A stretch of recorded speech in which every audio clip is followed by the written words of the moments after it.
Yo, yo, yo, yo, yo, what's up, everybody? Welcome to another episode of the G Perspective. I am your host, George Michael Perez, aka GMike. You know what it is. You know what's up. I appreciate all of you for coming on, listening to the podcast, or not, just watching the channel on YouTube. You know, I'm really excited about this show moving forward. Want to do my thing on this, want to keep it going, keep it consistent, and it's honestly something that I love to do, so I appreciate y'all. Y'all know where to follow me on IG, TikTok, and YouTube at GMike Media _. On Twitter is George Mike Perez. So hit me up there. Trying to say anything to my tweets. If you don't agree, it's even better. We're going back and forth. But yeah, I appreciate y'all. And you can catch the podcast, the audio podcast, on any podcast platform under the G Perspective. So today I got a new guest, a classmate of mine. He's doing great things at Full Sail University under the Dan Patrick School of Sportscasting program. I think he's going to be one of the top dudes to come out of whatever class he comes out, whatever month he comes out. I think he's going to do big things in the industry. So it's my dude. Without further ado, Titus Cleveland. How you doing, Titus? Oh man, G Money. Just that intro. I'm flattered by that intro, man. Thank you. I want to say thank you for having me on your show, on your podcast. I've seen your work. I'm impressed. I like the TikToks as well. Those small 30-second opinions. I respect it 1000%. So like I said, I love seeing your content. I'm always, the first person to check the notifications when something pops up. So I'm proud to see you doing what you're doing. And I want to say thank you for having me on, because I haven't watched it for quite some time. Hey, I appreciate you, man. Hey, and now that I know that, because that's the first time I hear that, now that I know that, for sure we're gonna do many more things together here on the show. Yeah. If you get your own show, maybe we go help each other with stand-ups or whatever the hell. Oh, like I said, in this program we stress, helping each other out. The further we help each other out, the further we can go in the future. So I'm down for that, man. Stand-ups, podcasts, you name it, I'll be there.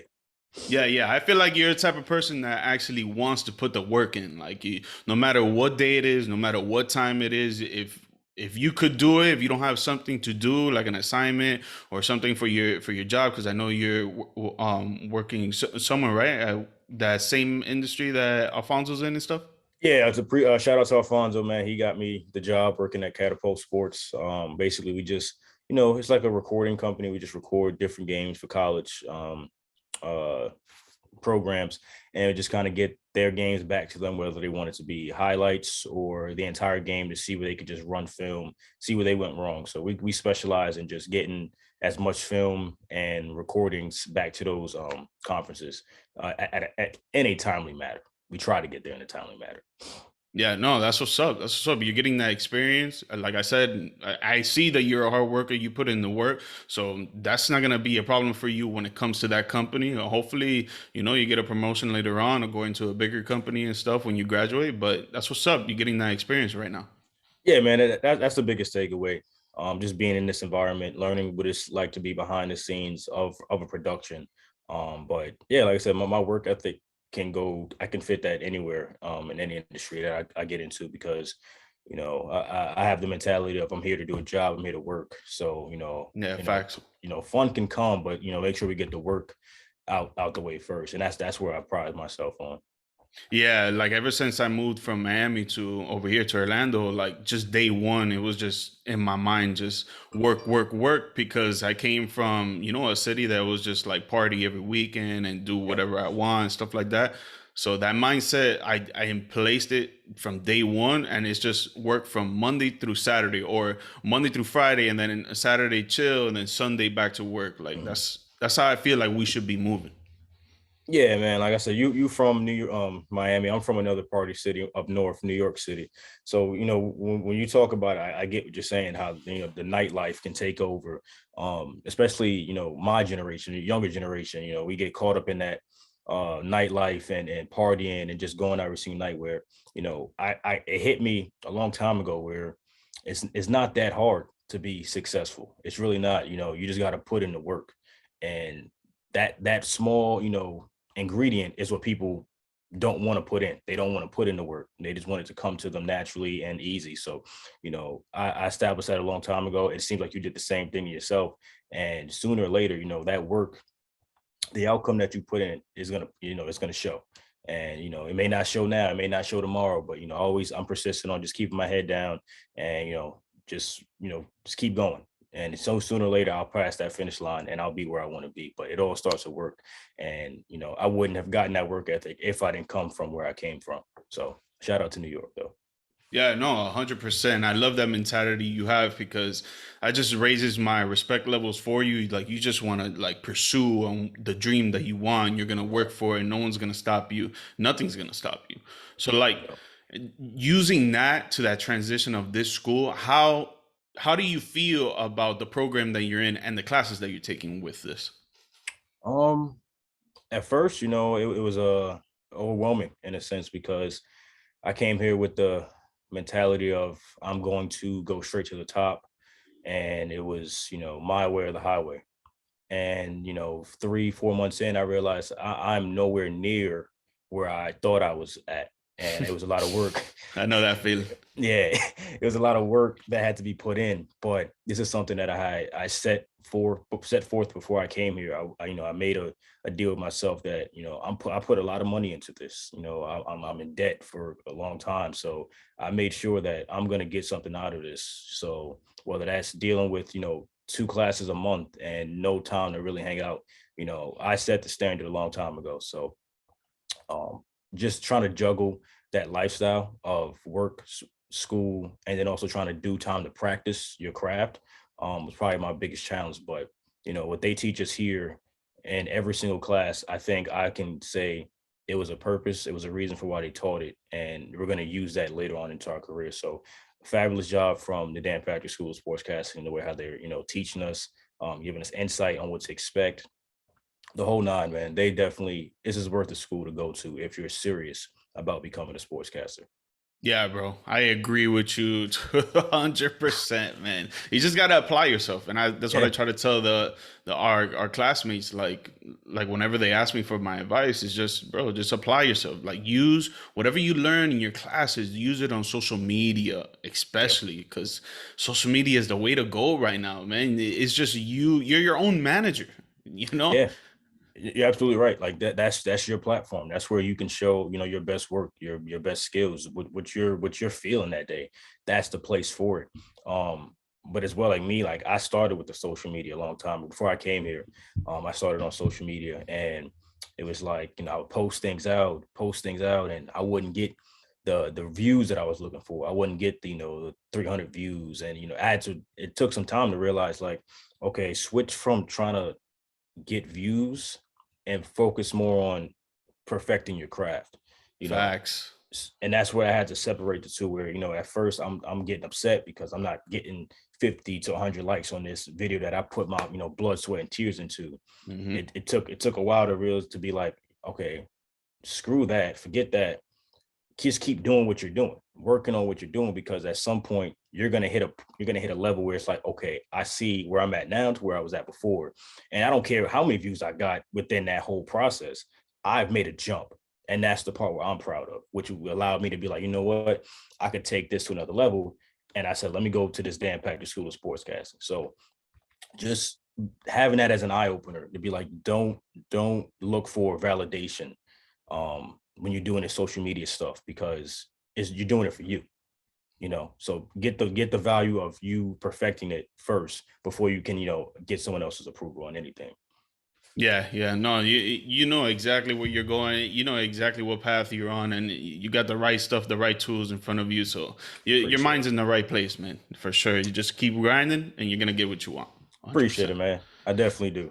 Yeah, yeah. Now let's jump into these playoffs, man, because I know we both excited for these playoffs, especially yesterday's Ooh. games. And for the Mm. fans out there, we're recording this on Sunday, April 17th, before game one, Miami Heat versus Atlanta Hawks. Oh yeah. So the game ones, or several game ones happened yesterday, and they're pretty exciting, right? No, they were very exciting. And I was telling one of my friends this. No, Sam. I was telling Sam Yeah. this, how I don't think we've had this much excitement in a first round matchup and that's both West and East. I think, besides I'll throw out Philly and Toronto because I think that series should go. Sweep. Yeah, that should be a simple series for them. But Yeah. besides that one series, I see 5-6 games max for the first round matchups because there's so much talent.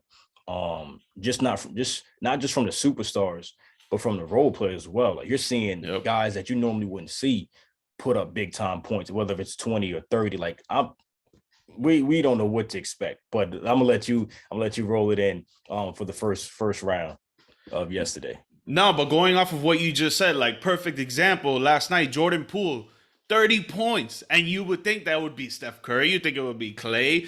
You wouldn't think Draymond, but Draymond had a good game. But still, like Right. you wouldn't expect Jordan Poole to come out on his first playoff game ever and Mm-hmm. drop 30 points, man. How was that? How was seeing that from a young fella? Honestly, I wasn't surprised. I really wasn't surprised. It was a matter. My only concern with Jordan Poole was did okay. My only concern was this because you get a lot of rookies, a lot of young guys that's killing the regular season. They doing their thing in the regular season, and when they hit the playoffs, it's a different atmosphere. It's a different ball game. Yeah. I was, concerned to see how would he match up in that atmosphere with the game being a little faster, the pace is speeding up. Sometimes the game slows down in the half court, but he did his thing, man. Like he looked natural from regular season right into postseason. So that was my concern. And when I saw that, I think he was like 5 of 7 or 4 of 7 from three. I was like, okay, yeah, he's made, you know, he's gotten the understanding of the two different atmospheres. He understands it. He's been religiously asking Steph, Clay, Dre, Kevin, what's it like? So he's been preparing for it. So what he was able to do last night, I'm proud of him, but I'm not surprised because he has been putting in the work for at least a good 3 to 4 years now. Yeah, the only thing I was surprised Mm-hmm. about that game, obviously, you want to bring in Steph Curry in slowly because of the injury, and he hasn't Right. played since March. But I didn't think that Jordan Poole will have more minutes than him. He had 30 minutes, and Steph Curry only had 21, and he made most of those minutes, man, scoring 30 Yeah. points, off the bench. I mean, what you said, just that simple fact. Steph Curry's been away for a month, dealing with the injury that we know is so prevalent in his career, the ankle. That's been something that's been dealing with him. He's been dealing with for 10 plus years. So when having him off for a month and you're putting him back into the playoffs, like I said, the atmosphere speeds up. There's a lot of bodies, stepped on ankles because it's so intense. You want to ease Steph into the game a little bit because Steph he can get hot whenever he needs to. You're not really Yeah. worried about Steph if he plays 20 minutes, because he can really take off at any point. It was Poole. I think Poole was realizing, okay, this is my moment. Steph's not going to be on the floor right now. Let me show you guys that I can be another, that third splash brother. And he did his thing. Shout out to Steve for keeping him in the game, and shout out for the rest of the guys for finding him the same way. Like, because usually, you get hot, you want to, give the ball to Clay. Now they said Jordan Poole was going to be that guy, and they kept feeding him religiously. So, Hmm. he answered the call every single time. Just sticking with him for a second, you think that he could maintain this level of success throughout the whole? I'll say the series, but we can say the whole playoffs. Okay. Um, it depends because you're going to different series and different matchups. So, depending on how whoever they face in that second round, because this round I think Jokic is just he as great as he is, he has too much on his plate. So the matchups in this series is hard because your Clay Steph is going to keep moving. They're always moving on the floor whenever they step on the floor. So you got to constantly find where they're at. And not to mention now you got to worry about Jordan Poole. So, if he gets his confidence going, which is already at a high all-time high, I think he's going to have success in this series because it's hard enough just containing two of them, let alone one of them. Now you got to contain three of those, of those guys, plus Draymond, who's, the Energizer Bunny, who's going to keep making the right plays at the right time. So in this series, yes, I do see Drew Poole having, a breeze, a walkthrough in this series. As long as he finds his shot and he doesn't, force it. He doesn't force the game. He lets the game come to him without question. He got it. But in the second series of that they might play, I'm trying to find the standings. Would you know if you have the standings right now of who they would Yeah, play? so either they play Memphis or Timberwolves. Okay.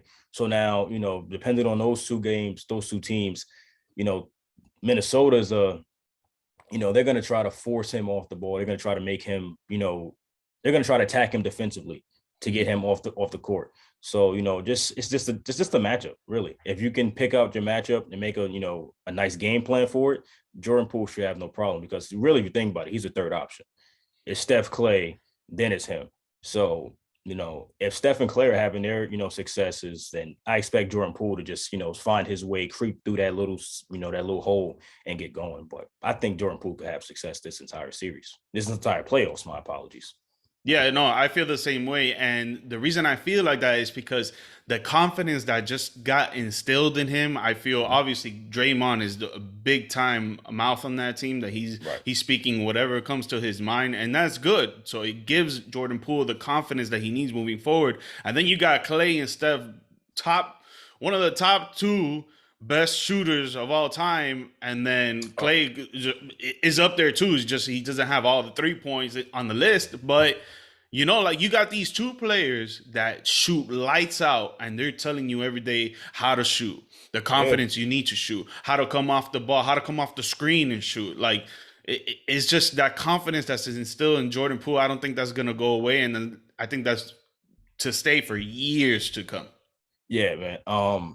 I kind of saw this, and I don't want to, toot my own horn or anything like that, but I kind of saw this about Nah, toot uh it, toot it. Let me hear I that. mean, Let me hear that confidence, that cockiness. I mean, I kind of saw this from Poole about 2 years ago when you saw him, just pulling up from Steph range, and he was only in his second year. Just that confidence right there let me know, okay, you have the confidence to pull from 30 from Steph range. You're nowhere in that, the category of Steph. You're on a team with Steph, and he's just gonna keep, feeding you knowledge and stuff like that. So every single year, I saw the improvements from Poole, and he still hasn't even reached his ceiling yet. He still has a long way to go.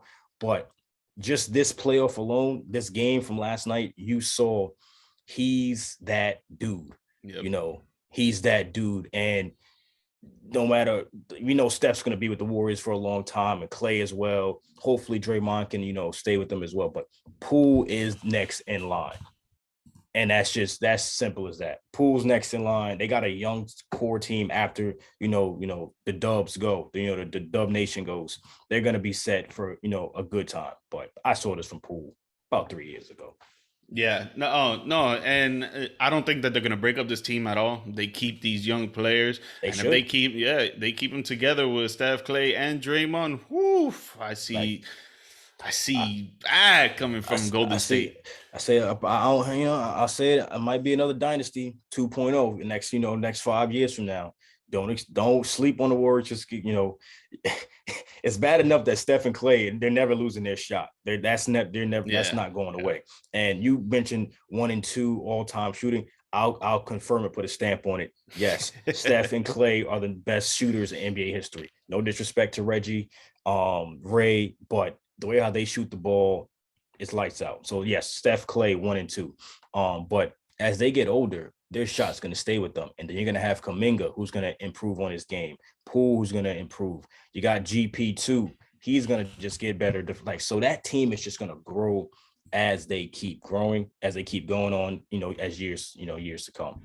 yeah. And then just for their opponent, the Denver Nuggets, I feel bad for them, man. Like they're facing a great team in Golden State that people are slept on in the first round, and they don't have Jamal Murray. What do you think is going through the minds of these players, like in Denver, like trying to get their confidence up against a team that they know is great, and they're trying to pull off this first round series win?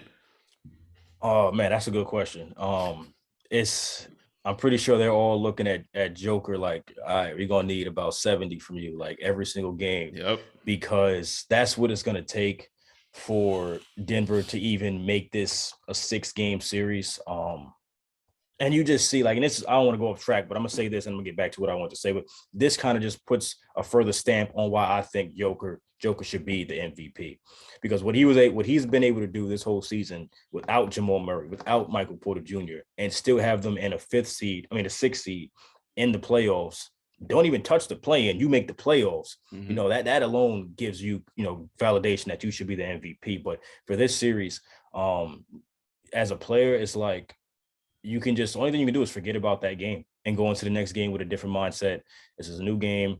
I'm pretty sure they went and did some film and looked at where they messed up. But Joker is going to be on a ventilator by the time this series is over, because the way how they got Draymond having them switch screens and, having them chase Curry, it's a lot. It's a lot for these guys. Like, and Aaron Gordon, that should be the second guy who, Hey, bro, he took the words right out of my mouth. And I'm like, where the hell is Aaron Gordon at? And 8 points, bro. 8 points only. 8 points, 26 minutes. The man was just getting his cardio up for fresh breath of air. But it's like, dude, I need some more production from you. Will Barton did his thing. He did all he could. Mm-hmm. But I'm gonna need Monte Morris to step up. 10 points not gonna cut it. 4 of 9 is not gonna. Like, I need more production from those starting units, because that's what's going to be the difference maker. Austin Rivers, again, come on, buddy. You've been at these moments. He's played with Houston. You've played in the, those deep playoff runs. Why am I getting 5 points and you played 26 minutes? I think Boogie Cousins should be used more in this series as well. Yep. That's when Joker goes to the bench, feed Boogie Cousins, get those guys in foul trouble. That way, Kevin Looney, Draymond Green is not on the floor, especially Draymond. But implement some of these guys. It's gonna be, you can't just throw 6-7 guys out there and expect to beat the Warriors. It's gonna be a team effort. Yeah, no, and some people are gonna think I'm kind of crazy on this, and maybe you too. But I was thinking yesterday after watching the game, I was like, man, what if they run at the 3, Aaron Gordon, at the 4, DeMarcus Cousins, and at the 5, Jokic, for some minutes in the game? How do you think that would play out? I like the way you're going about it, because it creates size, especially when you're dealing with that Warriors team. But offensively, it wouldn't work, because now the paint is going to be clogged up. You're going to have Joker, Cousins. Well, Joker and Cousins is going to be on the inside of the paint, so that's going to be clogged for Monte Morris or Will Barton to get any ISOs to penetrate the basket. I like the idea, but I just feel like it'll be too much for not the role players, the backcourt, for them to get any, continuity going in that game. Because, like, if you got 3 dudes that's over 6'8", 6'9", and they're not really known to be shooters besides Joker. Boogie used to be a good shooter, injuries derailed it a little bit. He doesn't really be out there that much, but just, it would be too clogged. It's just this, in my opinion. I like the idea, though. Defensively, it would work, because, go ahead. No. I was just gonna say, like, I was thinking about so having Joker at the top of the key. Most of these players, you have the backcourt screening left and right, going around, trying to go behind him or if not in front of him, and then you got Aaron Gordon and DeMarcus Cousins on the blocks. That's how I was looking at it. Okay, so but now, in that sense, then you're putting more pressure on Barton and Morris to hit clutch shots, knockdown shots consistently. Yeah. Because now you only got 2 perimeter scorers, and it's not like Joker can really create off the dribble from 3-point range and pull some Steph Curry, type stuff. Yeah, true. But then again, that's fine. Just knowing that Will Barton and Monte Morris needs to know that, and Austin Rivers, Bones Highland as well. I like Bones. But they're going to have to be able to knock down shots if that game plan goes how you want it to go. Let's see. And we don't know. It might work in Denver. When you got the team on the fans on your side, that's also another boost for you. But you would just be putting a lot of pressure on those 2 guards to knock down shots, hit shots, to compete with Steph and Clay every single time that they come down. Yeah, and before we move on to this Memphis and Timberwolves, because we touched on it a little bit, just to get your prediction on the series of the Warriors and Nuggets. Where do I think it's going to go? How many games? Yep. So the way how they won last night was pretty impressive. Joker is going to have a spectacular series. So I'm going to say this game should go no more than, I say 6 games. Yeah. I say 6. They squeeze one out. They might squeeze 2 in Denver. Like I said, that's going to be a tough one because, Joker's really, excuse me, Joker's all they have. So depending on how, if let's say Poole has a bad shooting night, they might get away with 1. So I'll say 5. I'll say 5. Warriors in 5. Yeah, I was thinking that Warriors take these 2 first games. Nuggets take the first one at their crib. Warriors take that next one. And then Denver, back and forth. Yeah. So Okay. I like the idea of 5, and I think the only reason why they would take it in 5 is because they just have more weapons than Denver right now, and especially the way Aaron Gordon played that first game, like it's gonna be over quick. But I'll give them the benefit of 6 just because they're a well put team. Fair enough. That's fair enough. But like I said, it's like you're gonna need that Denver team to really step up. Aaron Gordon, Monte Morris is gonna have to produce more than 18 points a game.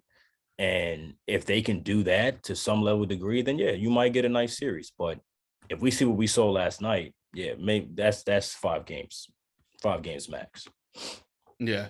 So like now in this Grizzlies Timberwolves series, man, I was surprised in that outcome yesterday. Were you? I was. I'm not gonna lie. I was surprised just because Memphis has been great all year. 20-4, 20-5 without Ja Morant. They show that they can play, at a high level all season long. And when, I see them yesterday and it's like, okay, it's not the Grizzlies team that I saw all year long. Now, don't get me wrong. They stayed with Minnesota the entire game. Especially because, Minnesota was just on a different level, especially Anthony Edwards and Karl-Anthony Towns. But I think Memphis, I give them a pass on that game just because they weren't really into it. They kind of got it over their heads where it's like, okay, we're the number 2 seed. We beat them in this regular season. This is nothing. But now they got the wake-up call. So I'm looking forward to see how they respond in game 2 because Ja Morant has to play better. And when I say better, I know he had 30 points in that game, but the way how he got the 30 points, it was like he attacked the basket every single time he got the ball. Luckily, praying to God he didn't have no injuries. That's, I'm happy for that. But he needs to shoot the ball a little bit more in this series because they're going to just keep clogging the paint. It's like what they do to Giannis. When Giannis tries to go down to the paint, they kind of clog the paint. They put a wall up so he can't really get, past. Ja Morant can't jump over the wall every single time. So it's like he's going to have to be a perimeter shooter in this series if they want to go any further in this playoff. Not just this series, in the playoffs alone. He's going to have to become a perimeter shooter at some point. Yeah. I mean, I have this thing that I call the game 1-itis, right? And I feel like Memphis had that game 1-itis that they came out nervous. They came out like how you said, over the top of their heads. They were just like, game 1, or we're hyped, that second seed. Like we got home court advantage in this round. Like, we're gonna go out there and do our thing. Right. But I still felt like that nervousness creeped up on them a lot throughout the game because the Timberwolves came out like it was nothing, like a regular season game, and they were hyped, especially the way they played, the points.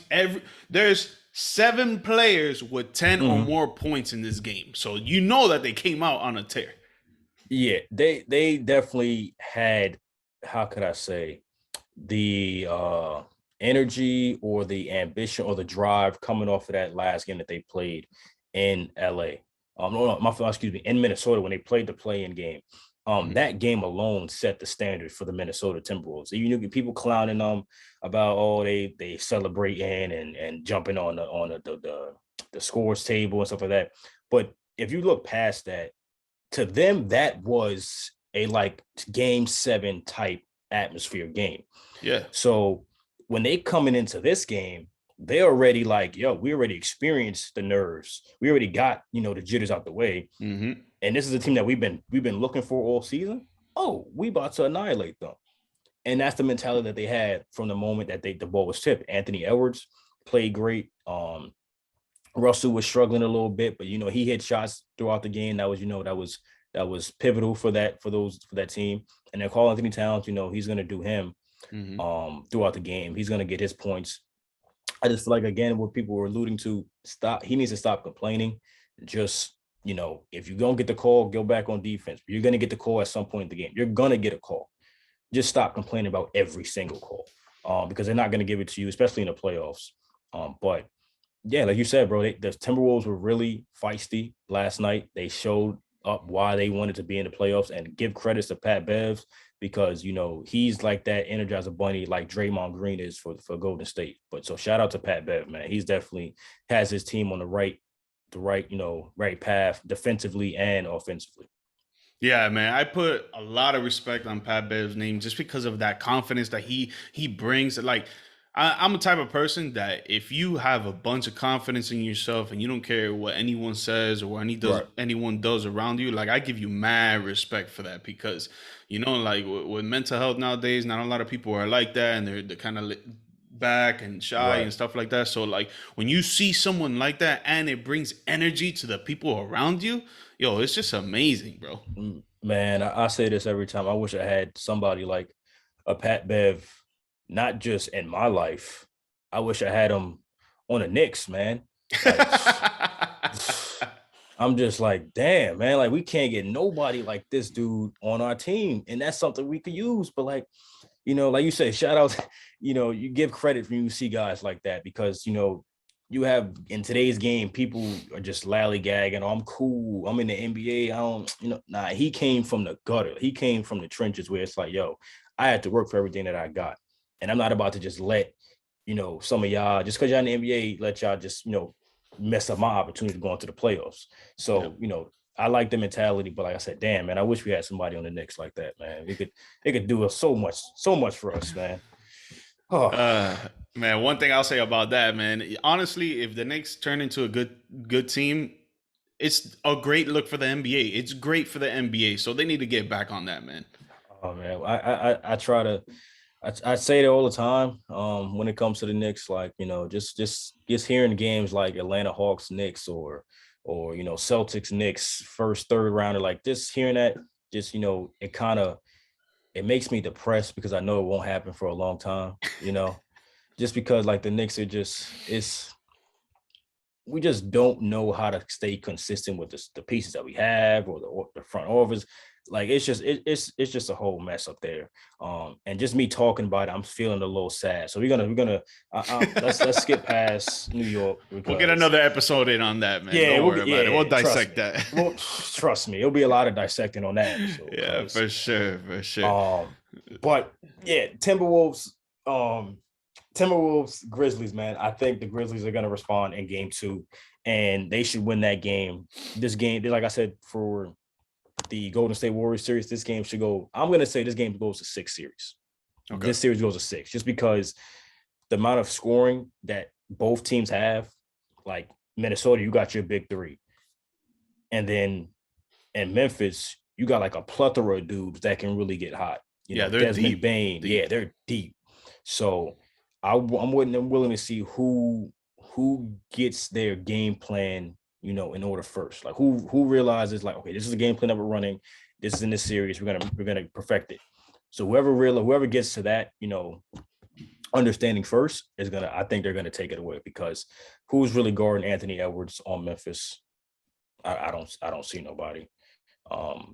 Cat, Karl Anthony Towns, like Steven Adams, he was a no-show last night. I think he only had about three rebounds. Who did you say? Steven Adams. Like he wasn't really productive down low with 3 rebounds. So, if they can get their guys to play Memphis style basketball, I see this game going to 6. And he has 0 points. Sheesh. Like he was a no-show. Like literally was just a waste of space. Out there. Thank you. For 24 minutes. So it's like if they can use him, I think it would be crucial. But like I said, Ja Morant, 0 of 2 from 3, I need that number up a little bit because Yeah. you was 16 of 20 from the line, but I don't want him going into that wall of Karl Anthony Towns and Nas Reed and those big dudes every single time in the playoffs. Like I'm barring injury, I'm knocking on wood. I hope nothing happens, but like the body can only take so much, especially when you get into the playoffs where you know you're going to be physical. So cut back on those attacks to the basket and start pulling up some threes, man. Like that's going to be the difference maker. Spread the floor open, and you could definitely get going. Yeah. So with this dilemma on this series, I feel that if the Wolves they stay with this hard-heartedness and this intensity and this tenacity going forward of just trying to be grit and grinding and fighting every Right. single game, I think this series goes to 7. But like I said, the game one itis for the Memphis Grizzlies, I feel that if they come out and all those jitters are past them and they're like, yo, let's just go out there and play, man, like we usually been doing. And that's how they win, because they go out there and just play and just have fun. If they come out like that, I agree with you. I think it ends in 6. Yeah. And like I said, I'll be honest, if it goes to 7, I won't, bat an eye. I won't shed a tear. I would love to see a 7-game series in that series. But just like you said, knowing how Memphis played all season, it's something where you're like I said, I'll give them a pass from that game 1, but I should start to see more Memphis style basketball in game 2, game 3, and there to follow. Yeah, yeah. So let's jump to this Dallas Utah series, because I think this one is, this one for both teams is really important for them to move on to the next round, because Donovan Mitchell and Rudy Gobert, they've been together for a while now. And correct me if I'm wrong, but they haven't won a playoff series, right? Could be. I don't think so. Yeah, right. They have won a playoff series. They have. Okay, it must have been like a few years ago, because in the bubble they lost to the Nuggets. The bubble they lost, but the next year they did go deep. I remember that they did go deep in the playoffs last year. I think they went second round to the Clippers. I think so. Yeah. So they did win a playoff series at some point. But I get your point, though. I definitely get your point. The greatness of those two players, they should definitely, it shouldn't be no second round eliminations, though. Yeah, they could have gone to the Western Conference and played Phoenix, and I think that was going to be the matchup. I thought that was going to be the matchup, but obviously, the Clippers, PG played out of his mind, so that's just a different level, PG, a different conversation. PG, Kawhi, they did their thing. Like it's. I'm happy to. Unfortunately, he didn't make the playoffs. PG had COVID, but I'm proud to see where Paul George kind of was reborn. After that whole pandemic incident in the bubble. To the average person, that would crumble a person, that would crush a person, and they would never come back from that. Especially when you're that magnitude of a player on that level, at that highest point of the year, that would crush somebody. Probably have them retire from basketball. But the fact that he was able to just really block out that noise, get back in the lab, and get his team all the way to the conference finals the next year or 2 years after that shows the utmost respect for Paul George and why he should be respected as a top 50 player, probably let alone top 30 player in the NBA. Yeah, man. Shout out PG-13, man. One of my favorite players in the league, not gonna lie. Yes, sir. But jumping back to this series, man. So the Utah Jazz, they did what they needed to do to get this win, especially that Luka did not play, because the Mavs, they were looking good, like up until maybe like the last few minutes of the game, but it was tight. It was tight the whole game. Yeah, it was definitely tight because I think in that second half it was only like a 4-point game. In the second quarter, it was only like a 4-point game, and then when it went to the third quarter, it was still like an 8-9 point. It wasn't no blowout, which is what you was expecting from the Utah Jazz because the Mavs were without Luka. So that kind of made me scratch my head a little bit as to why they're struggling to beat the Mavs without a Luka Doncic on present. Question. I mean, I'll just say it. What's his name? Donovan Mitchell would had a bad game. I'll just be honest. Yeah, he had 32 points, yes, but he struggled in that first half. He got it going in the second. Mm-hmm.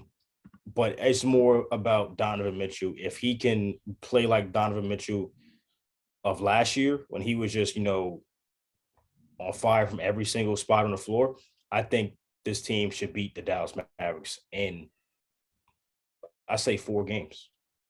Yeah, I say 4 games. if they don't have Luka, or you're Yeah. saying if they do have Luka? If they don't have Luka, this game should go to 4 games. Yeah. Just because Dallas set when they traded Porzingis, they made it known that they're going to build around Luka, and everything is going to be based around Luka. And now that your guy that you gave the keys to is not there, it's really hard for Dallas to create shots for themselves. I'll take out Spencer Dinwiddie because he's a bucket regardless. But the other guys, it makes it harder for them to create their own shots because that's not what they're used to doing, and that's not what they were brought to Dallas to do. Okay, the guy that the guys that you meant to have on the floor is not there with a calf strain. And I don't want to go too deep into that, but man, when they say calf strain, it's usually an Achilles, but I don't want to say anything or make confirmation. But usually when they say calf strain and it's, a 2-week, 3-week evaluation, usually means it's something with Achilles. Look at Anthony Davis when he had a calf strain. He was out for what, 2-3 months? Yep. I think Kevin Durant in the finals a few years ago. Calf strain. Right. So I don't know what it is. Like I said, we don't know the severity of it. But if Luka's out on the floor, they're gonna struggle to make shots. Dallas is. So I think Donovan Mitchell, Rudy Gobert, Bogdanovich should take advantage of that. Like, they're not gonna be able to keep up with you offensively. So just run them just run them off the floor. Yeah, no, Rudy Gobert got to step up though, man. 5 points, man, in 35 minutes. I get it, you're a defensive monster, but right. Come on, dude. Like, you got to get your offensive game going. You've been in the league for years now. Like, come on, you got to help out Donovan Mitchell out there. You're right. I mean, you make a good point, but because of what he does defensively is so great. Like, yeah, 17 rebounds in total. And like, I'll take away the rebounds. If you were to sit down and watch an actual game, which I know you do, I'm talking to people that just get spurts of the games. Uh-huh. If you would like to sit down and actually watch a game of the Utah Jazz, you would see how much Rudy Gobert affects other people's shots. Facts. Like, he doesn't have to block the shot. Just his presence alone and his long wingspan, that does enough to affect certain people's shots. And like I said, I'm gonna go back to what I said. When you're facing a team that struggles to create their own shots, and then you got Rudy Gobert who can already affect your jump shot, that just makes it harder for that team to score. Would I have wanted him to score more than 5 points? Of course, of course, anybody would. But his first job is defense, and he does a hell of a job playing defense. And like I said, if you got Bogdanovich and Donovan Mitchell putting up the bulk of your points alongside of Mike Conley, I'm not really going to ask that much from Rudy Gobert to be like, yo, give me 15 and 15. Like, no, you do your job. You hold down the anchor. Mitchell, Bogdanovich, Royce O'Neal, Conley, you give me the scoring. So, I'm not going to put extra pressure on Gobert when it's not needed to. But I definitely get what you're saying. Just give me 10. Give me 17 and 10. 5 more points. Shout out to Royce O'Neal, man. He hit that clutch 3-pointer at the end. I just gave him the dagger for that game. Yeah. Yo, that was a nice step back to the right. It was surprisingly that was his only made shot of the game. So it's like that confidence though. And that's why I always say, I hear people say NBA players or this person in the NBA is trash. I look at them and I'm like, yeah, you don't know nothing about basketball. Yeah, you're not a fan. Because a fan, a viewer, like, you just don't like that man could have gone 0 of 17 and he could still knock down the game winner. Like, they're just different levels of basketball players. So it was a big shot. Hopefully we get more production of him on the floor because you played 31 minutes. That Royce O'Neal is a big piece on that starting team for the Jazz. So Yeah, 4 games. I really see this series going to 4 games if Luka is not playing. Yeah, If yeah, if Luka plays, which is highly unlikely, I still would have the Jazz going just because I feel like the Jazz would have already accomplished like a 2-1 lead or a 3-1 lead. It wouldn't be as hard for them to close out the series, especially if Luka's coming back and they're already down in the series. So I got Jazz regardless in this series. yeah. I would say if Luca does play, I would say Game Mm-hmm. 7, just because Luca Mm. dictates so much on the offensive end. Yeah, defense he's good too, but on the offensive end, Offensively. it's a different game when he's out there and he's controlling the rock and getting his Oh players yeah. to the right spots. So I think it would go Game 7 just because of that aspect. But if Okay. Luca's not playing, yeah, maybe I'll give Dallas one because maybe they Just got the because of heart and Dallas. stuff. Right. Yeah, because of Okay. Dallas. So I'll give them one. So I say Utah and 5 for sure. Fair enough. Fair enough. And it's I'm not going to dismiss the brilliance of Luca. I just look at the fact that he's dealing with a calf injury. It's not something to take lightly. That affects when you plant when you plant and when you drive, when you attack the basket. That all comes into consideration when we're talking about the calf. So how mobile will he be? We don't know. If he does play, we don't know how mobile will he be. How effective will he be getting to the bench to the basket? We don't know. He may be, limited to a certain degree. So it all depends how healthy he is if he does come back. That I will mention. That I will say. Yeah, yeah. And I left this series for last because I feel like we're both on the same boat on this. Which one? Oh, Toronto and Philly. Oh my God, that game yesterday was just a blowout from beginning to end. And the top players weren't even the top scorers. oh yeah. You got Tyrese Maxey with 38 points. Hey, that Mm. dude came out of, well, not really out of nowhere, but this year This stepped year up out a of lot. nowhere. Yes. And then when James Harden got there, it was just on another On the tear. left. Yeah. It was so I'll say this first. As I'm watching the Timberwolves and Memphis game, I see on the lower third coming up next, Toronto versus Philly. Uh, in my mind already, I knew this was going to be a boring game. Just because I never really get excited. Like it's nothing with Philly, but it's just something about Philly's offense where when it comes to the playoffs, it doesn't excite me. And it's probably because they remind me of like an old school type game. Give the ball to Joe Embiid, let him work down low, Mm-hmm. and then just kick it out. Don't get me wrong, I'm not trying to knock them, but it's just it's just a boring style for me. But let alone this series, I knew this series was going to be a sweep. Like it's Toronto has no one to defend Joel Embiid. Facts. Nobody. Nobody. Oh man. Okay. And no one on Toronto is a shot maker. Like, here's the ball. Go win this game for like I don't Van Vliet, yeah, he might get you. He may be the unsung hero, but I'm not gonna bet my money that Van Vliet's gonna be the difference maker for this series. So it comes to Toronto, you just really outmanned, outbodied, and you have no stars on your team. Tyrese Maxey, I didn't see 38 coming from him in Yeah. this series, but moving forward, I think Maxey knows that he is vital to that team because all eyes are going to go to Joel Embiid and James Harden, all Yeah. three. So if I'm Maxey and I work hard and I play hard and I know the game inside and out, I will take advantage of that. Like also Jordan Poole. Jordan Poole and Tyrese Maxey are very similar in these playoffs because they realize that the two main stars are going to get looked the most. So let me take advantage of this of working extra harder, cutting, setting picks, setting screens, hustling, when it's a fast break, because I know these points are going to be very crucial for me and the team as a whole. So Maxey's going to keep doing well in this series. But James Harden can really just lay back. He can just really just chill for this series. Like I'm not going to put no Facts. pressure on Harden this Yeah. year, this series. He's not At really, all. yeah. Um, But yeah, I want to get your thoughts on that, just to see in that game, because I don't think Philly I don't think they ever were down in that game. No, Correct me no, if no, right? no, no, they weren't. Yeah. Okay. And dude, like, I just feel the same way as you with Tyrese Maxey. He's an incredible player, and his confidence has grown so much, especially when James Harden got there. So he probably told him like, "Yo, I'm gonna get you the ball. Like, you better go out there and be aggressive and try to score.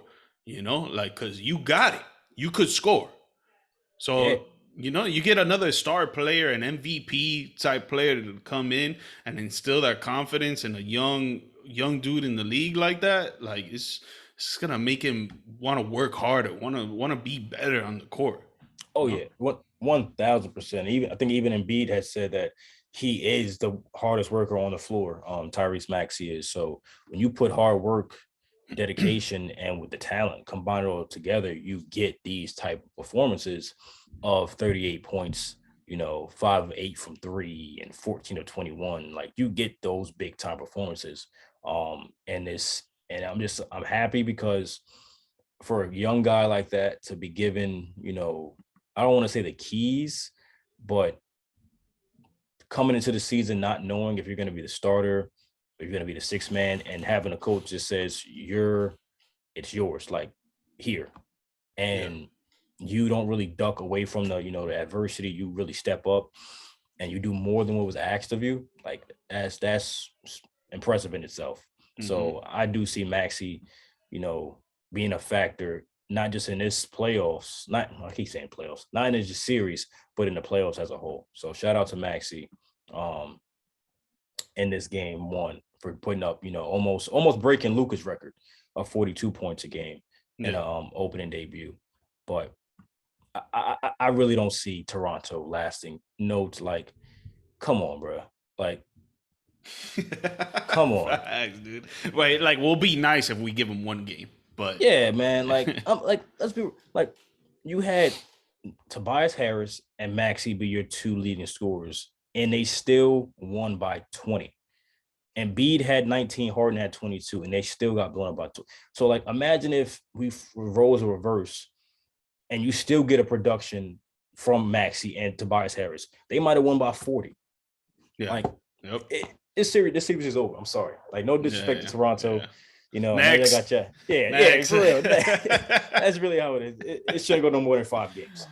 Yeah, Like, man. Facts. but yeah. But yeah, we got the games today, and they're gonna start a little soon. So I'm gonna just get your quick hitters on this one, so we could, watch the games because we enjoy it, baby. Oh yeah. But I'll get you on for another episode, 100%, dude. Oh, 100%. Like I said, bro, I'm always looking forward to joining the podcast, bro. Like I said, this is a chill environment. I love talking, especially when it comes to hoops. So I like giving my opinions on stuff. Yeah, for sure. So right now, I got this game playing right here on my left right now, Okay. right? And it's the Heat against the Hawks. They just started at 1:00, and the Heat are up by 8 points already, baby. 16-8. Let me get your predictions on that round, man.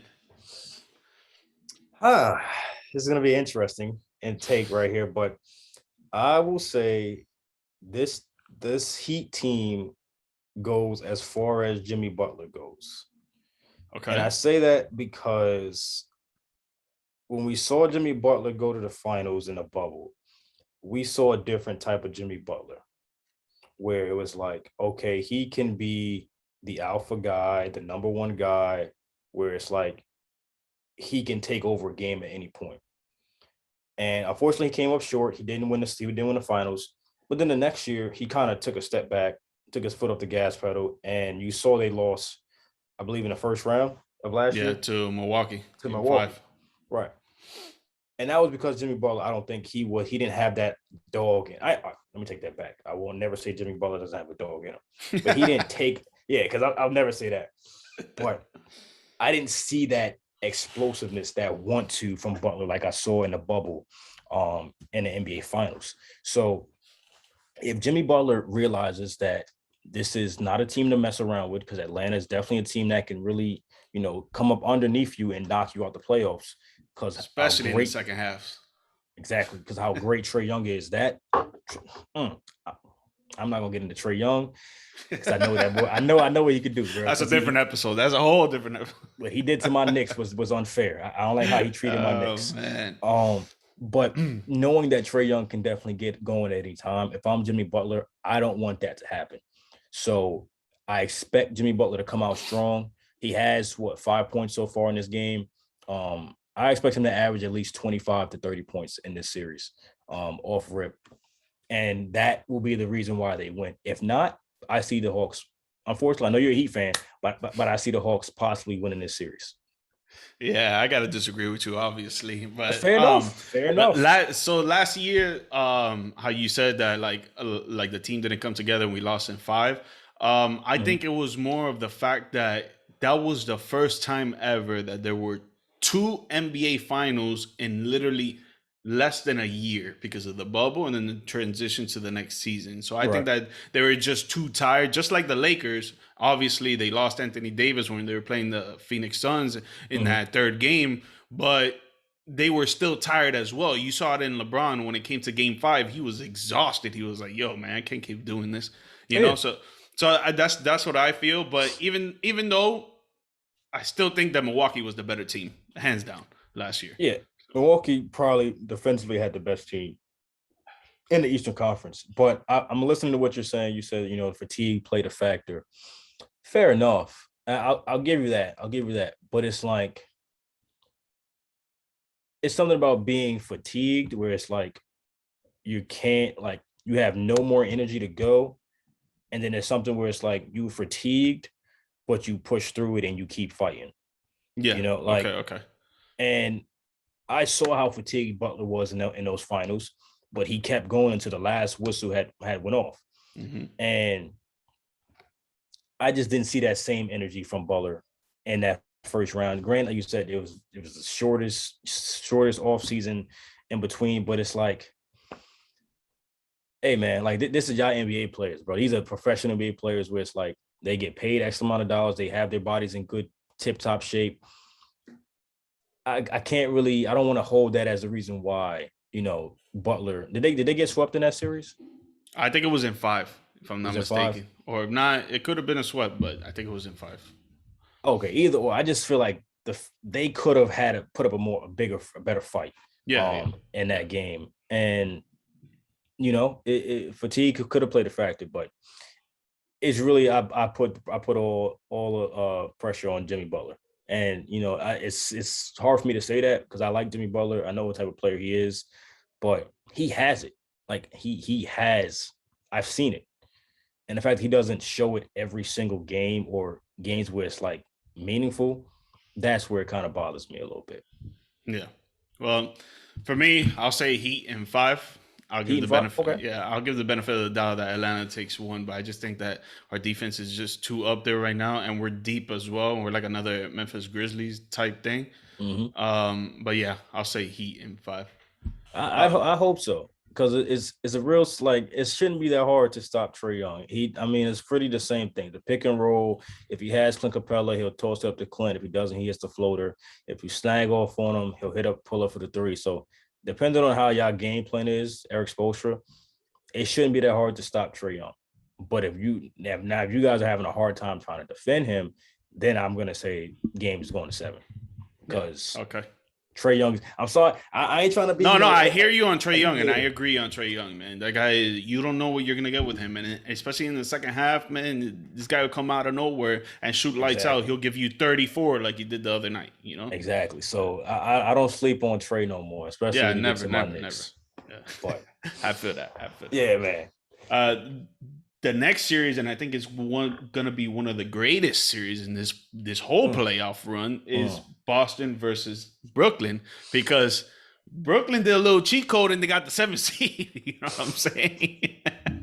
But yeah, Brooklyn's looking nice. The only thing with that, I would say that the Celtics have over them is that if Kyrie and Kevin Durant aren't on the court, the Nets go from being this NBA team to this freaking high school basketball team JV. It's just a completely different game. I definitely hear you on that. And that's because of what they had to do to get James Harden. They had to trade all those pieces to get James Harden. So they lost a bunch of their role players on that. And then, you know, just the fact that they don't really have a guy which is why I kind of think Steph Curry is so vital. Because he can be that third scorer, or Patty Mills, when they need to. But I agree with what you said. When those two go to the bench, it's like you just get a dead, like you just get no offensive, At all. from that team, and it's like, well, what the heck, what happened? And then not just the offensive goes down, the defense goes down. They get beat on fast break plays and and turnovers. So I'm gonna say this like I've said it before. When I said it, I'm gonna say how I always said it. But Kevin Durant and Kyrie Irving are gonna have to play godly, perfect, for them to be any type of threat in this series. It hurts. I hate the fact that Ben Simmons is not playing. Not yet. Not yet. Apparently, I mean, we don't know if he's gonna play. You saw a video of him warming up in practice, but like I'm not buying that BS, that PR stunt right there. It's I'm not buying that. Like, when I believe it when I see you on the court for tip off and you got the number 10 jersey on and you're about to get ready. Because it's like, what he doesn't realize is he's leaving his team high and dry. Like, we took care of your situation. We got you out of Philly. You didn't want to be in Philly. We brought you back. We didn't just get you out of Philly and put you on a B-list team. We put you on a team where we're pushing for a championship. Yep. So it's like, we bring you here. You're a big proponent to our defense, and you're not. You're not playing. Your back hurts from what? You've been sitting on the bench all season. Why is your back hurting? So if I'm the finesse organization, I'm kind of getting fed up with Ben Simmons. But without Ben Simmons, the Celtics could go through this series, I say, in 6 games, because the Nets have no defensive answer for Jason Tatum, Jaylen Brown. Then you got other role players as well. I like Al Horford being a big body in this series as well. I think they're going to use him a lot, just to put a lot of pressure on Andre Drummond, Kevin Durant. But Tatum and Brown, I think they finally understood the means of playing with each other, knowing how to play with each other, and also playing defense while also playing offense, at a high level. So this Celtics team is tough. I didn't have that same mentality coming into the season. I had thought they should trade one of the two, but we see what they're doing when they both got their minds together on the same page. They can do a lot of things special. So I got Nets in 6. Yeah. Celtics in 6. Celtics in 6. Yeah. So for me, no matter what, I think this game is going Game 7. You think? Okay.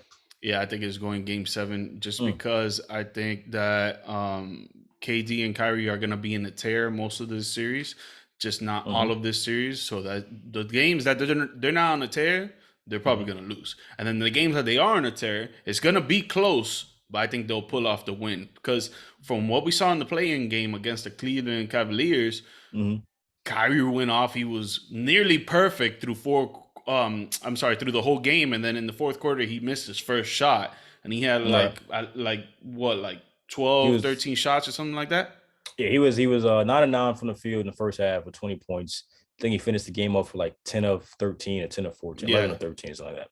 So he was on a tear, and then KD was showing out in the fourth quarter. He scored like 10 points back to back to back, doing his thing. So if they stay on that tear, I think they could win the series in 7 games. And especially if Ben Simmons comes back, I don't think he's going to be a factor on offense, as we all know. We don't need that, though. if you're Brooklyn, you don't need that offense. You need defense. Exactly. Yeah. You need what they lack, and that's the defensive presence. But and the reason why I say Celtics in 6 or 7, just because during that playing game I was watching, and as much as the Brooklyn Nets got off to a strong start, and they did, I think they were up by like 20 to end the first quarter. they only won by, I think, 4 or 5 to end the game. Like the Cavs caught up at some point in that game, which is it's an eye opener because the Cavs are not as good as the Celtics offensively, and they caught up to the Brooklyn Nets when they were down by 20. Yep. So what does that tell you? Like that tells you like the Boston can definitely score more than you if they need to, and they can play defense. So the Nets, like I said, they would have to lead from start to finish in this entire series. Like they could never fall behind against Boston because if they fall behind, they already lack defensively. From the perimeter. So if you're lacking defensively, and then on top of it, you're trying to keep up with Jason Tatum and Jaylen Brown, Marcus Smart, and all those boys, it's going to be a long night. But there, like I said, you say it's going to be nights where KD and Kyrie have those spectacular nights. They're going to have those every single night. Yeah, to win the series, 100%, Yes. 100%. Every single night. And if it goes down to Game 7, like I think it's gonna go down to that exactly. That Game 7 is gonna be either KD and Kyrie go off and they win the game, or one of them goes off and one doesn't, and they're losing. Like that's how I see it. I think it's as simple as that because Boston is not a team to mess with right now. No, they're not. Especially the fact that they've understood and they've gotten their what together, and they're like, okay, this is our identity. This is what we're gonna do. I also want to give a shout out to Coach Ime Udoka, Coach Udoka, who just is his first year with the team. Started off slow, got into like a little trouble, but they found it out. They got their identity, and now they're second seed and doing great things. So shout out to Coach in Boston right now. Yeah, man, he took a team from All-Star break being the 7th, 6th seed to the second seed, almost first seed. Yeah. It was at some point. It was like between the first 3 seedings, who was gonna claim that first seed. So shout out to I think I'm saying it wrong, but Ime Udoka, his fantastic coaching staff and what he's been able to do. Just having Jason Tatum and Brown buy in to the system. That's the biggest thing. Yeah, you got 2 big stars to buy into what you were trying to sell, and they're doing good things. So yeah, Celtics in 6. Yeah, I got I said 7. Yeah, if KD's huge foot doesn't get on the line, they probably win. he making sure he looking where he's stepping before he pulls up. Facts. He did that last game against Cleveland. So I'm pretty sure he gonna do that every single time. But yeah. Another dope series is going to happen, but I think it's going to end early as well, is Milwaukee against the Bulls. Milwaukee reigning champions right now, and they're looking like it too in the last few weeks of the season.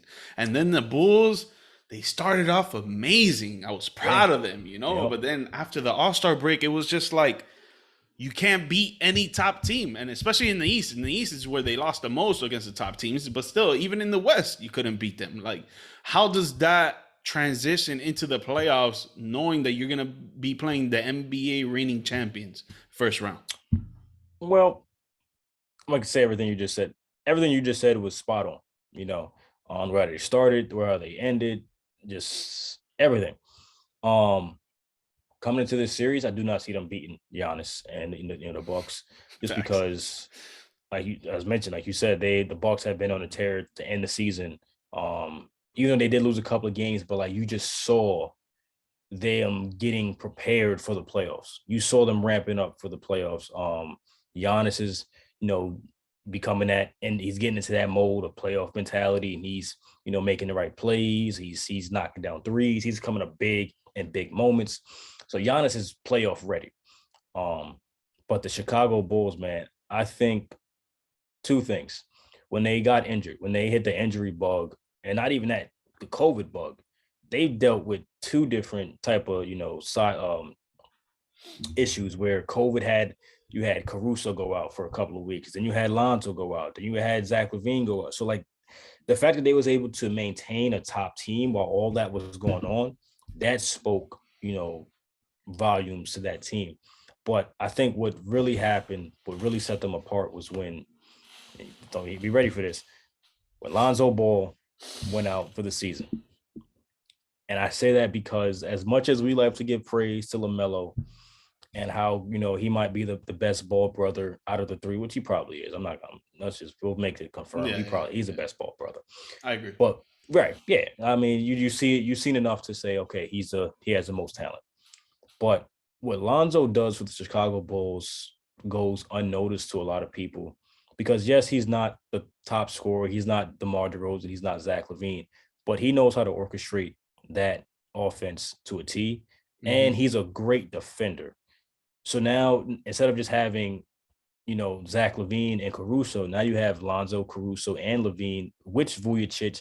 So you just have that presence of that coach on the floor and Lonzo, and he's not there, which just has caused a lot of, confusion on the floor at times, and then not really, getting other guys involved because LaVine and DeMar DeRozan, they can find their own shots. Lonzo was there to get the other guys involved, the Vujicic, the Patrick Williams, the what's the name? Just the kid out of Illinois, the Sumo. Like he was there to get those guys, their rhythm going. And the fact that he's not there, it makes it harder for Zach LaVine and DeMar because now they got to put up extra points offensively and defend at the same time the best player on the other team. So and try to play make. Exactly. Yep. So when you got those three things going around into a team of really young guys, but take out LaVine, take out DeMar, take out Vujicic, that team is really young. Like you don't really have a lot of veteran presence on that team. So just trying to deal with a 482 season and injuries, that kind of derailed them going down into the standings. But it's unfortunate the fact that they got to match up with the Bucks, because I think any other team, like if this was a Chicago versus Atlanta series, I would have loved to see that series go a couple of games, or Chicago versus, Miami, or just any other team other than the Bucks for Chicago. It would have been a good series to see. But because the way how Giannis had been going to end the season and the way how the Bulls have been going, I say 4-5 games the most. Really, like the Bucks shouldn't really play around with their food on this one. This should be a done deal out the gate. So that's just me. It's unfortunate because the Bulls started off so well. Yeah, I'll give them 6 just because I think that DeMar and Zach will come out on a tear, like 2 games together and try each score 30 points, and then Vucevic doing his things, get double like he always does, right? And hopefully they get the young players intact and into the hypeness, so they start scoring and doing their thing. So I'll give the Bucks the win in 6 just because of that. But if DeMar and Zach don't shine like how they're supposed to, I even say sweep. Say sweep. It's not bad to throw it out there because that's like, it's the Bucks are a lot to deal with. Like they're a handful. So it would be a tough task to ask for LaVine and DeMar to really do it every single night. And like I fail to mention, or I like to stress this point, the regular season is so different from the playoffs. Like the game slows down and players get back on defense. So these these mid-range shots that DeMar DeRozan was having so much ease with, he may not have those. Or he'll still be able to, he'll get his shots. Don't get me wrong, he'll find his spots, but it won't be as easy to spot him out in the playoffs because everyone's running back on defense. They're closing up the spots, they're closing up the gaps. So it's going to make it harder for DeMar DeRozan and Zach LaVine to find shots. So same thing with Kyrie and KD. You're going to have to play perfect in this series to make it competitive to 7 games. But facts. The Bucks, like I said, Bucks don't play around with your food. Yeah. Take care of business. Exactly. All right, last one before I get you out of here, man, because I know we got to watch these games, baby. Oh, yeah. We got the Phoenix Suns and the New Orleans Pelicans, man. That series, I think, is going to be a quick one as well. I don't think that series is going to be competitive like that at all, just because I think the Phoenix Suns are the best team in the NBA. And honestly, I got them winning the whole thing, being 2022 champions. So, but let me hear your take on it. Oh, man, it's definitely going to be an interesting series. I think it should go no more than 5 games. Just because I like how the mixture of CJ McCollum with Brandon Ingram, those two type of guys that are just shot makers and they create their own shots. that should be good enough for them to get one win. And I'm in New Orleans. That should be good enough to get one. Just because the Phoenix Suns, man, they definitely have, I want to say, shut a lot of people up, because we heard the whole, oh, if Paul George or if Kawhi didn't get injured, they would have been in the playoffs. They would have been in the finals. Or if LeBron and AD didn't get, well, they just did what they just, repeated what they did last year and said, listen, we're going to take the number one spot at the start of the season, and we're never giving it back. Never. And they did that throughout the entire season. Even when Chris Paul went down with the thumb injury, they were still, prevalent in the Western Conference. So, that's a lot, because Ayton is just soaked up so much since Chris Paul's been there. Devin Booker is going into a whole nother mode. Chris Paul, he's hungry. It's how can you can't compete with that, especially. And they're like 10 deep. They're man. If they wanted to, the rotation can be 10 players if they wanted to. Exactly. And if you're a Pelicans team, it's like, where am I? Once you look past CJ and Brandon, it's like who else can score? Yeah, who else can? Yeah, nothing. And I'll give them one small advantage, and it probably won't even work. But Willie Green was an assistant coach with Phoenix at some point, so he might know some things of what Monty Williams wants to run. But even then, Pelicans are not winning the series, not even going to 6 games. Suns in 5. Same thing with the Bucks. Don't play with your food, knock them out early, and just move on. Let rest for the second round, because as much as I was a non-believer at first, I didn't think Phoenix was going to be in the finals again. I've seen enough to say that right. I could see Phoenix going to the finals along with a Golden State team, because Golden State, like we were saying all year, at what point when are we going to get the old Golden State? Like, we knew Klay was coming back. We knew, he was coming back at some point. Draymond and Steph were holding their own for the time being. But what was being talked about was, at what point are we going to get that old Golden State back, that team back of, that third quarter killer team where they would just kill you in that third quarter and the game was over. Steph would sit out in the fourth quarter with like 40 points. With like 10 minutes left in the game. Yeah, with 10 minutes left to go in the game. Steph got 40. He just, oh man. Yeah, like, chilling. he's just chilling. Popcorn. Yeah. We're starting to see that team come right back around. And what's even worse is that from last year's, or from the older Golden State Warriors team, is they got more shooters now. It's not just Steph, Klay, and then a bunch of role players just setting screens. No, they got Steph, Klay, Poole. They got Bielitsa. They got Kuminga. They got Otto Porter. Like, they got a bunch of dudes that can hit threes and at clutch moments. So now that makes defenders on other teams even more nervous, because now they can't just double team Steph. They can't double team Klay. They gotta guard their man, because they know that they could hit a bucket too. So this is the Warriors that are starting to hit that point where it's like, all right, we getting all the pieces together. We got Klay, we got Dre, we got Steph. They're all healthy. They could take off and beat the Suns in the conference finals. And that, if we see that, bro, I think that dynasty started again. Boom. Forget a dynasty. That'll probably be the greatest Western Conference Finals we've seen since probably Lakers and Portland with Shaq and Kobe and Portland's like, that would be an interesting series to watch, just from a fan's perspective. But at the top, I got Phoenix and Golden State. No disrespect to Memphis. It's just, I think that at some point, Memphis doesn't have, they have the heart, they have the, tenacity, but it's that experience that they lack. And the execution compared to Phoenix and Golden State. They just lack that. So if we see Golden State go up against Memphis in the second round, like, who knows? Fatigue might play a factor for Memphis. They may be so tired dealing with Karl Anthony Towns and Anthony Edwards that they're a little fatigued dealing with, like, so that's gonna matter when it comes down to those games. But I do see Golden State Phoenix conference finals this year. Eastern Conference, I say Milwaukee. I don't want to hit on the Heat, but Milwaukee probably the Celtics. Okay. Well, no, they're actually in the same. They're the same bracket. Yeah. So it would be okay. If it's either, in my sense, it would be either Milwaukee and Heat or Philly. And that's the case. I probably go Philly.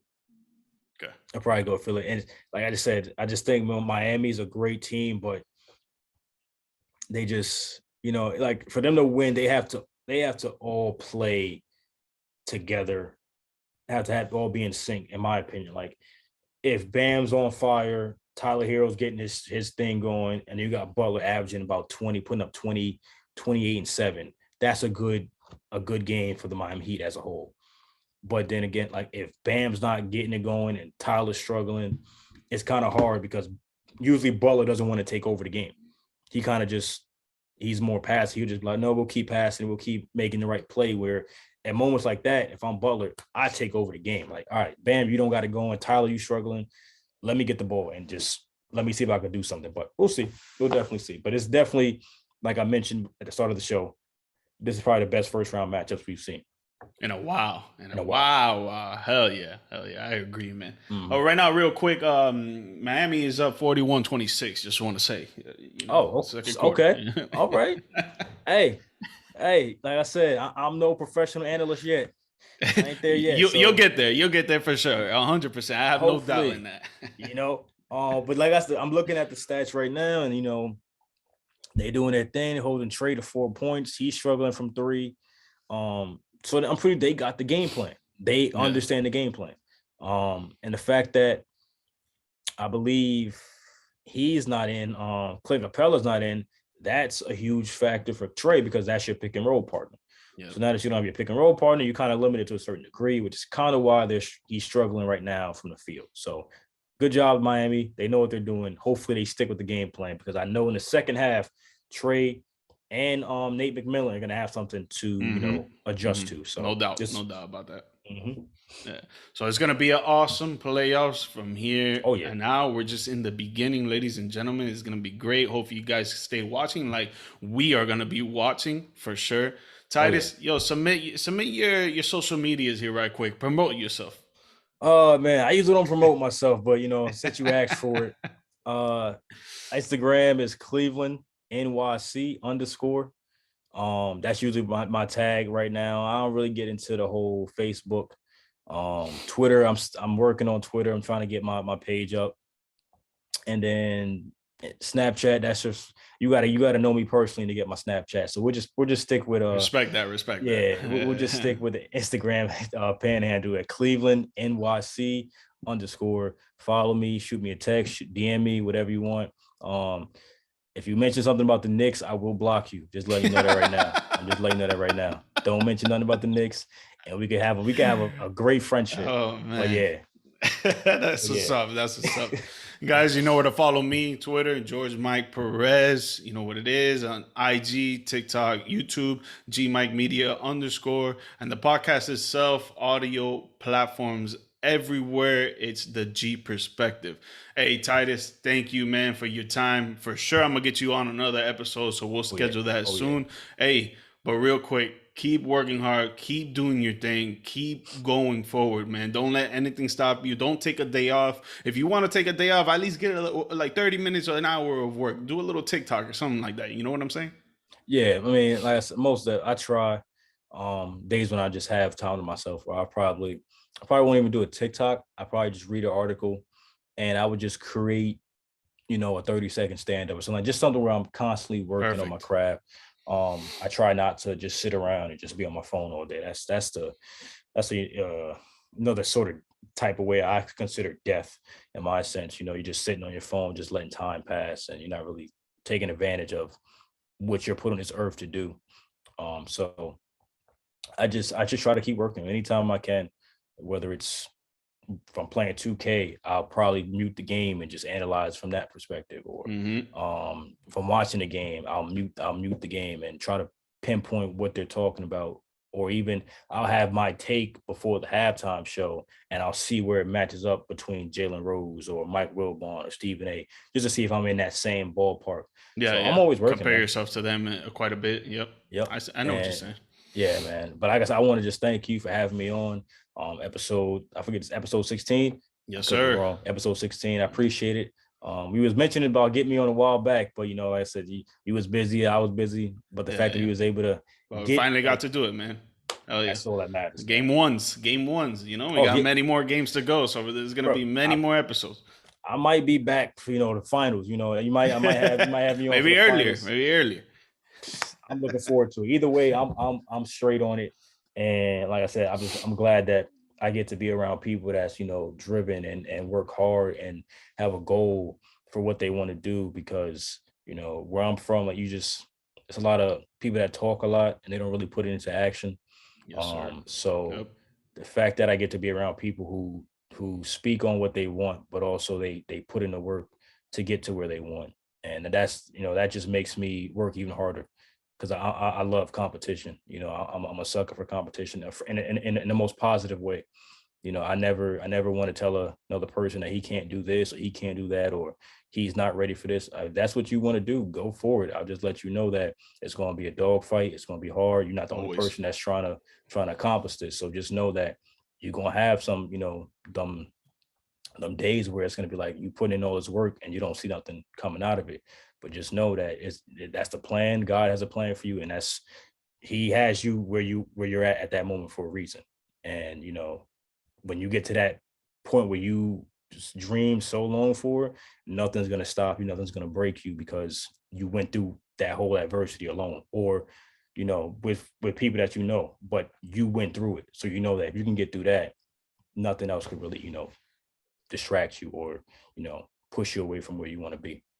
Bro, love that mindset, man. Again, you know exactly what you want. You know exactly what you need to do it.